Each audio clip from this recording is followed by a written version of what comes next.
কার্তিক ঠাকুরের দর্শন, লাইট গুলো পুরোপুরি ভালো লাগছে। দেখি বাবা লোকনাথ, মাটির টানে ডিজনিল্যান্ড, জামাই কার্তিকে দেখো, ফ্রেন্ডস ক্লাবে যে নটরাজের পুজো হয়ে থাকে, রাজা কার্তিক হোয়াইট কালারের কাপড়ের উপরে সাজ থেকে শুরু করে রেড কালারের উপরে টোটাল হেভি লাগছে। মহাদেবের মূর্তি চিনতে পারছো নিশ্চয়ই, মিলনের পুজো। উৎসবের শেষ উৎসব হলো কার্তিক পুজো। মোটামুটি কার্তিক পুজো অব্দি একটা উৎসব টানা লেগে থাকে, সে দুর্গাপুজো থেকে শুরু করে। আর কার্তিক পুজো বিখ্যাত হচ্ছে বাঁশবেড়িয়াতে, হুগলি জেলার বাঁশবেড়িয়া প্রতি বছর এসে থাকি, তাই এবছরও ভাবলাম চলে আসি। চলো দেখা যাক বাঁশবেড়িয়ার এবছর পুজো কেমন হচ্ছে। বাঁশবেড়িয়া আসতে গেলে তোমার হাওড়া থেকে সোজা ট্রেন রয়েছে কাটোয়া লোকাল, কাটোয়া লোকালে বাঁশবেড়িয়া চলে আসা যায়, বা নৈহাটি হয়ে ব্যান্ডেল হয়ে তারপর কিন্তু আসা যায় বাঁশবেড়িয়াতে। এসে মানে তুমি ওই দিকের প্ল্যাটফর্মটাতে যেতে হবে, ওদিক থেকে তারপর পরপর যে ঠাকুরগুলো সেগুলো দেখা যায়। কার্তিক পুজো দেখতে এখানে ওরে ভিড়, বিশাল ভিড়, কিন্তু দুর্গাপুজোর মতোই মানুষজন কার্তিক পুজো দেখতে আসে। প্রথম যে প্যান্ডেলটা সেটা আমি দেখতে অলরেডি চলে আসলাম এখানে। প্যান্ডেলটা খানিকটা ঠিক এরকমটা, ব্লু কালারের লাইটে সেজে উঠেছে টোটাল প্যান্ডেলটা। রাতেই এই জন্য আসলাম যে লাইট গুলো পুরোপুরি দেখা যাবে, সেই কারণটার জন্যই আর কি। দেখো এখানে আবার লাইট, এই ভিতরের কালারটা আবার চেঞ্জ, পার্পেল টাইপের রয়েছে, চেঞ্জ হচ্ছে কালারটা, ঠিক আছে। এখানে এরকম এটা কি ময়ূরের মতো লাগছে তো, ঠিক আছে। এই হচ্ছে টোটাল প্রথম প্যান্ডেল তোমাদেরকে দেখাচ্ছি বাঁশবেড়িয়ার। একদম বড় একটা মাঠ, সেই মাঠের মধ্যে এইগুলো পুরোপুরি তুলোর মধ্যে করেছে মনে হয়, আর মনে হয় ফোম দিয়ে কাজ করেছে, সেরকমটাই মনে হলো। ফোম আর তুলো দিয়ে টোটাল ফিনিশিংটা করা হয়েছে। সামনে প্রচুর মানুষের ভিড়, দুর্গাপুজোর লাইন দিয়ে না দিই না কোনোদিনও। আর এদিকে লাইন দিতে হচ্ছে এখানে, মানে বাঁশবেড়িয়াতে। এখানে নটরাজের একটি মূর্তি রয়েছে। ভিতরের এরিয়াটা খুবই ছোট, এবং এই হচ্ছে নটরাজের মূর্তি। নিচের অংশটাতে এরকম আগুনের মতো রয়েছে, আর ফিনিশিংটা তোমাদেরকে দেখাচ্ছি। চালিতে আবার সব মাথার খুলিগুলো রয়েছে, হ্যাঁ ভালো লাগছে দেখতে, পুরোপুরি ভালো লাগছে। একটা জিনিস বলে রাখি, কার্তিক পুজো মানে যে শুধুমাত্র কার্তিক ঠাকুর এখানে হয় সেটা নয়, কিন্তু অন্য অনেক রকমের ঠাকুর হয়ে থাকে। পরের পুজোটা চলে আসলাম নজরুল স্মৃতি সংঘ, ওই 2 মিনিট আবার হেঁটে। দেখো এখানে পূজিত হচ্ছেন বাবা লোকনাথ, ঠিক আছে। বাবা লোকনাথের একটি মূর্তি এখানে রয়েছে, এবং এইভাবে ঠিক সাজানো হয়েছে, ঠিক আছে। আলো টালো দিয়ে সাজানো হয়েছে। মানুষের ক্রেজ ভালো, এখানে বাঁশবেড়িয়াতে এসে এই ঠাকুর দেখছেন, তারা দর্শনও কিন্তু করছেন। পরের পুজো নবজাগরণ সংঘ, লোকনাথ বাবার ঠিক পরেই এই পুজোটি তোমরা দেখতে পাবে, ঠিক আছে। এটাও বেশ ভালো করে প্রত্যেক বছরই। আমি লাস্ট ইয়ারও এসেছিলাম, এরা হস্তশিল্প দিয়ে বেশ একটা সুন্দর প্যান্ডেল করেছে। আচ্ছা, ওদের যে এবছরের ভাবনার নাম ওখানে লেখা রয়েছে মাটির টানে, ঠিক আছে, লেখা রয়েছে। এই হলো ওদের প্যান্ডেলের ভিতরটা খানিকটা ঠিক এরকমটা, মানে অ্যাকচুয়ালি মাটির টানে মাটি। এই প্যান্ডেলটা কি তোমার চেনা লাগছে বলো তো হালকা করে? আমার তো চেনা লাগছে। যাই হোক, এই দেখো কিভাবে জিনিসপত্র দিয়ে কাজগুলো করা হয়েছে, দেখো এই পার্ট গুলো বেশ ভালো লাগছে, ঠিক আছে। ওপরের অংশগুলো, হ্যাঁ, এখানে তোমার এগুলো কি বলতো, ঝাঁটা রয়েছে মনে হচ্ছে তো, ঝাঁটা, তারপরে ঝুড়ি রয়েছে, এইভাবে করা।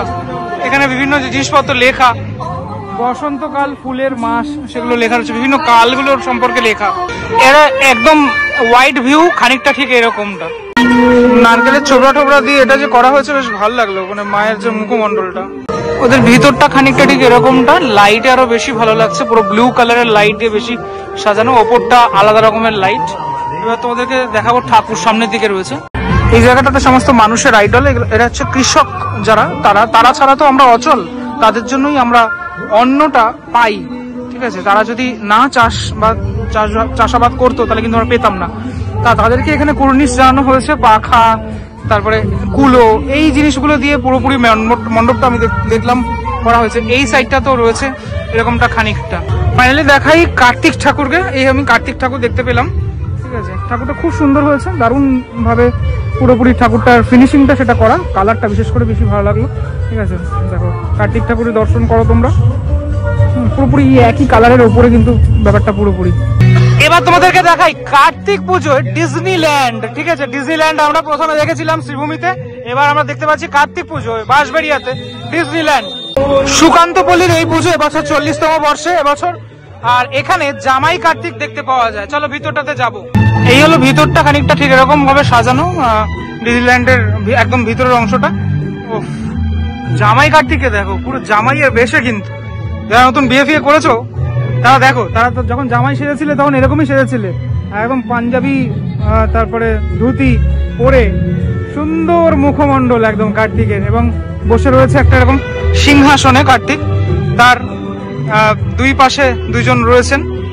সিংহাসনটা কিন্তু হেভি। এখানে এবার তোমার বাঘ রয়েছে, নিচে দুটো ময়ূর রয়েছে, কার্তিক ঠাকুরের বাহন ময়ূর, দুটি ময়ূর রয়েছে। ভালো লাগলো ওভারঅল এই প্যান্ডেল এবং প্রতিমা।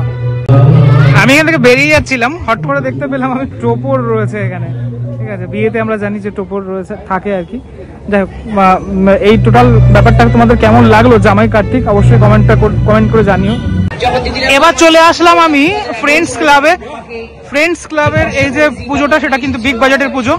মিলনপল্লীর এই ফ্রেন্ডস ক্লাব প্রত্যেক বছর আমি দেখে থাকি, এবছরও চলে আসলাম। লাইটটা কিন্তু চেঞ্জ হচ্ছে, হ্যাঁ পুরোপুরি। আমার ভালো লাগলো, মানে প্যান্ডেলটা সেরা করেছে। ঠিক আছে, টোটাল প্যান্ডেলটা কিন্তু এরকম চেঞ্জ হচ্ছে লাইটটা, তাতে আরো বেশি ভালো লাগছে। মানুষের লাইন দেখেছো? কার্তিক পুজো এরকম লাইন পড়ে কিন্তু বাঁশবেড়িয়াতে। ওহ, এই লাইটটা কিন্তু হেভি লাগছে, আরো হেভি লাগছে।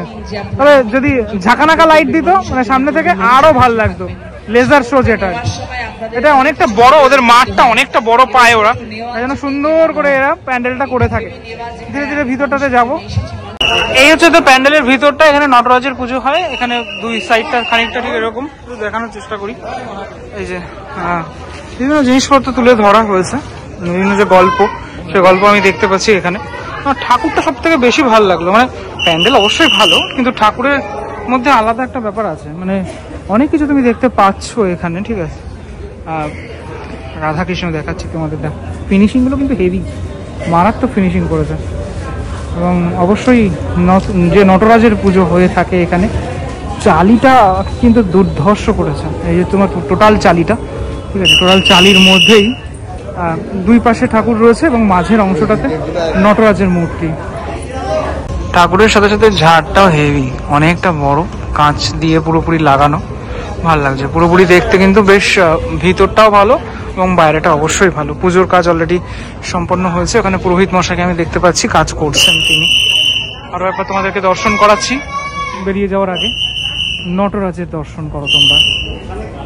এবার তোমাদের দর্শন করাই রাজা কার্তিক। রাজা কার্তিক পুজো আদি মিলনপল্লী। কার্তিক যখন রাজার বেশে, একদম রাজার বেশে এখানে বসে রয়েছেন কার্তিক ঠাকুর। মিলনপল্লী আমরা কজন পরিচালনায় তাদের এই পুজো। দুই পাশে দুটি ময়ূর এখানেও আমি দেখলাম, এখানে বাঘ রয়েছে। সাজটা কিন্তু মারাত্মক করেছে। এই তোমার মাথার মুকুটটা দেখো, পুরো রাজার মতো একদম বসে রয়েছেন। হাতের পোস্টার থেকে শুরু করে সবকিছু। ভাবো তো, তোমার সামনে রাজা বসে, আর তোমার ফিলিংটা, ঠিক অনুভূতিটা কিরকমটা হতে চলেছে ভাবো একবার। এই কার্তিক ঠাকুরের আমার সব থেকে বেশি যেটা ভালো লাগলো, এই যে মানে ফিনিশিং তো ভালো লেগেছেই, চোখটা দেখো একদম পুরো মনে হচ্ছে জীবন্ত, এমন ভাবে কিন্তু তৈরি করা পুরোপুরি। চলে আসলাম জ্যোৎস্না স্মৃতি সমিতি। ওদের এবছর রজত জয়ন্তী বর্ষ, 25 বছরের যে উপস্থাপনা, সেটা আমরা ঢুকতে চলেছি এখন। এটা প্যান্ডেলের একদম সামনেটা, এন্ট্রিটা এদিক থেকে হবে, সামনেটা ঠিক এরকমটা। এখান থেকে ওয়াইডে দেখতে খানিকটা ঠিক এরকম লাগছে। হোয়াইট কালারের কাপড়ের ওপরে পুরো ব্যাপারটাকে করা হয়েছে। ঠিক আছে, ভিতরে তো ধীরে ধীরে ঢুকে যাবো। এখানে বেশ কিছু ফুল দেখতে পাচ্ছি আমি, পুরোটাই হোয়াইটের ওপরে, শান্তির প্রতীক, সাদা, সেই টোটালটাই এরভাবে করা। ফিনিশিং কিন্তু দুর্দান্ত। ঠিক আছে, এই রাজরানী, এই ঠাকুরের রাজা রানীর সম্মিলিত যে ব্যাপারটা, হরগৌরী বলা যেতে পারে। পিছনের অংশটা এই দারুণ, কিন্তু মানে চালির অংশটা কিন্তু দারুণ। আচ্ছা, নিচে আমি দেখতে পাচ্ছি ছোট্ট একজনকে। ইনি কি কার্তিক? তোমরা কমেন্ট করে আমাকে জানাও। হরগৌরী অর্থাৎ মানে নটরাজ রয়েছেন এখানে, তার নিচে ইনি কি কার্তিক? কমেন্টের মাধ্যমে আমাকে জানিও তোমরা। বাকি সাজ থেকে শুরু করে সবটাই অপূর্ব। জাস্ট চলে আসলাম বৈষ্ণব মাতা পুজোয়। এই হচ্ছে বৈষ্ণব মাতা, মায়ের একদম মুকুটের অংশটা কিন্তু পুরোপুরি রূপোর, এবং এই হচ্ছে টোটাল মায়ের যে রূপ, সেটা বাঘ রয়েছে মায়ের বাহন এখানে। ঠিক আছে, এই পুজো এখানে কমপ্লিট হয়েছে। মায়ের রূপ তোমাদেরকে দেখালাম, মাতা বৈষ্ণব মাতা। চলে আসলাম সর্বপল্লী যুব সংঘ। পুরো রেড কালারের উপরে টোটাল মণ্ডপটা ঠিক এরকমটা, আর সামনে গণেশ মূর্তি রাখা রয়েছে। এখানে দুই পাশে রয়েছে দুটি পরী এরকম ভাবে। এই হলো প্যান্ডেলের ভিতরের অংশটা এরকম চাকা দেখতে পাচ্ছি অনেক, ঠিক আছে। তারপরে এইভাবে পুরোপুরি সাজানো, এবং এখানে নারায়ণের পুজো হচ্ছে, মা কালীকেও দেখতে পাচ্ছি, প্রভু জগন্নাথকেও দেখতে পাচ্ছি, একসাথে অনেক পুজো। মানে এটাই হচ্ছে বাঁশবেড়িয়ার ঐতিহ্য। এখানে আসলে তুমি শুধু কার্তিক পুজো যে শুধু কার্তিক ঠাকুর দেখবে সেটা নয়, কিন্তু খানিকটা রাসের মতো, ওই নবদ্বীপ রাসের মতো। নবদ্বীপ রাস আমি দেখিয়েছি, খানিকটা ঠিক ওরকম, মানে অনেকগুলো ঠাকুর একসাথে দর্শন করা যায় এখানে আসলে। ছোট্টর মধ্যে সমস্ত ঠাকুরের যে রূপ, সে রূপ কিন্তু তোমাকে মুগ্ধ করবে, এতটাই সুন্দরভাবে পুরোপুরি ব্যাপারটা করা। চলে আসলাম আরো একটা ভালো পুজো, মিতালি সংঘের পুজোতে। প্রতিবার এটাতেও আসা হয়। এখানে মিতালি সংঘের পুজোটাতে শ্রী শ্রী মহাদেব পুজো হয়ে থাকে, ঠিক আছে। প্যান্ডেলটা কিন্তু বাইরে থেকে হেভি লাগছে, লাইট টাইট দিয়ে দারুণ করেছে পুরো প্যান্ডেলটাতে। ধীরে ধীরে ভিতরটাতে আমি ঢুকে যাব। এখানে সামনে একটা খাঁচার মতো রয়েছে, খাঁচা টাইপের রয়েছে। একটা মানুষের দুই দিকে দুটো ডানা রয়েছে, সে মানুষটা ডানা মেলে উড়তে চায়, কিন্তু তাকে খাঁচায় বন্দি করে রাখা হয়েছে, সে মুক্ত নয়, এটা বোঝানোর চেষ্টা করা। ওপরে অনেক এরকম ঘট রয়েছে, মাটির ঘট। প্যান্ডেলের ভিতরটা খানিকটা ঠিক এরকম, ও হেভি লাগছে। চারদিকে এনভায়রনমেন্টটা দেখেছো, ফাটাফাটি এনভায়রনমেন্ট। ঢাক বাজছে অলরেডি, কাঁসর ঘন্টা সবই বাজছে। এই জায়গাটা আমার হেভি লাগলো, মানে এখনো অব্দি দারুণ একটা মণ্ডপ, সেটা আমি দেখতে পাচ্ছি। এখানে পুরোপুরি পাখির বাসা এখানে রয়েছে, সেখানে পাখিরা এই ভিতরের অংশগুলোতে রয়েছে পাখিরা। কত বড় মহাদেবের মূর্তি, কত বড় এখানে রয়েছে। মহাদেবের পুজো হয়ে থাকে এখানে। পুজো অলরেডি বসেছেন, পুরোহিত মশাই বসেছেন, এবং যারা ক্লাবে রয়েছেন সদস্য, তারাও এখানে রয়েছেন। বাহ, অনেকটা বড় মূর্তি মানে মহাদেবের এখানে, ঠিক আছে। অনেক মালাও অলরেডি পরানো হয়েছে বাবাকে। এবং ঠাকুরের পিছনের অংশটা, মানে এই যে জায়গাটা, এই জায়গাটা এত সুন্দর করে ডেকোরেট করা, ওপরটা এত সুন্দর করে করা, ব্যাপারটা দারুণ একটা মানে ব্যাপার তৈরি করছে।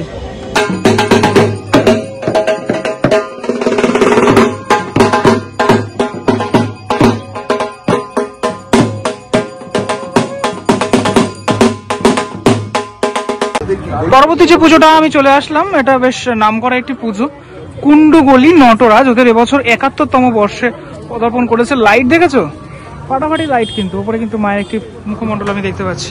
যাওয়া যাক ভিতরের অংশে, চলো। এই হচ্ছে ওদের প্যান্ডেলটা, চিনতে পারছো নিশ্চয়ই। উল্টোডাঙ্গা বিধান সংঘে প্রথমে ছিল, তারপর কিন্তু আমাদের কালী পুজোয় আমাদের বারাসাতে গেল এই প্যান্ডেল, আবার সেই প্যান্ডেলই চলে আসলো বাঁশবেড়িয়াতে, বাঁশবেড়িয়ার এই কুণ্ডগলি নটরাজে। মানে মোটামুটি ঘোরাফেরা করে প্যান্ডেল গুলোই আর কি। এই হচ্ছে তোমার এই নৌকার প্যান্ডেলটা, বাণিজ্যে বসত লক্ষ্মী, সেই লক্ষ্মী সেই বড় যে তোমার নৌকা, সে নৌকার প্যান্ডেল। এই হচ্ছে আশেপাশের এলাকাটা, যে তোমার মানে বিভিন্ন দোকানপাট, সে দোকানপাটে বিক্রি হচ্ছে সেইটা। এখানে এইটা ভাল লাগলো, এটা নতুনত্ব দেখলাম। এই পুরো পালের ওপরে লেখা রয়েছে নটরাজ, যেহেতু নটরাজের পুজো। এই হলো মণ্ডপের একদম ফ্রন্ট, হ্যাঁ একদম ফ্রন্টটা।